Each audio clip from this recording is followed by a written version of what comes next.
G'day folks, welcome to an OCC Queensland Daily Weather App today, the 13th of the 3rd, 2023. My name's Chris Nitzo. This update brought to you by our major sponsor, TownsvilleSheds.com. Check them out if you're in the market for a shed-safe accredited shed. Alright, we've got a bit of patchy convection going on across inland Queensland and far north Queensland this morning. Outside of that, we've got some strong storms off the coast. Yesterday, we saw some good storms across southeast Queensland through parts of inland Queensland. Some nice falls, up around 50 plus millimetres have fallen out of those if you were lucky enough to get under them. Alright, let's have a look at where the rain and storms are expected to be today. We can see as we go into just after lunchtime some convective activity developing west of Mackay in the Central Highlands and Coalfields, through the inland parts of the Herbert Burdekin, through the Tablelands region of the North Tropical Coast and Tablelands forecast district, and through the inland parts of the Cape. Notice a couple of isolated storm potential across the northwestern parts of the state as well.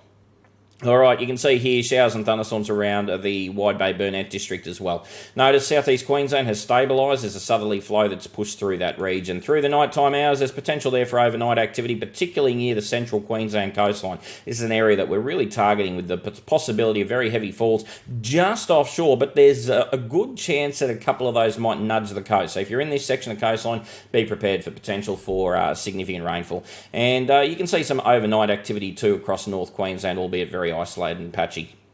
Right, rainfall between now and when we talk again. There is a lot of convective activity, so it is going to be hit and miss. It's going to be patchy, and look, the good news is it's going to be relatively scattered across this region in central Queensland. So there's a lot of places in CQ's eastern section that will see quite a bit of storm activity over the next 24 hours.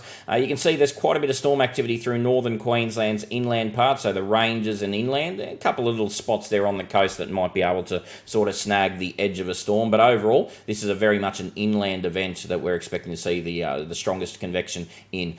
We can also see a little bit of convection across northwest Queensland and through the Gulf country.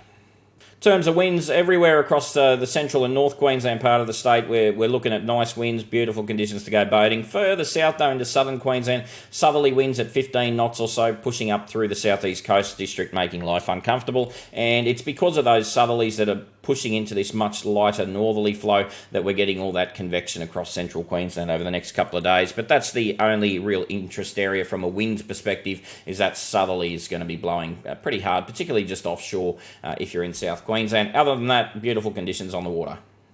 The only caveat I would say, though, in saying that, is the fact that we are expecting to see convection developing on the coast overnight tonight and potentially pushing onto the coast in the afternoon this afternoon. So the idea is if you get yourself caught in a storm in here, even though the actual winds are expected to be light, you've got to be aware that there's got to be some potential there for some strong winds on the leading edge of those storms. So just be careful if you are on the water. This may give you a false sense of security that the winds are going to be extremely light. We do need to be mindful that there are going to be storms that are making their way to the coast, and as they do, they are going to be creating gusty winds that aren't being reflected on the model.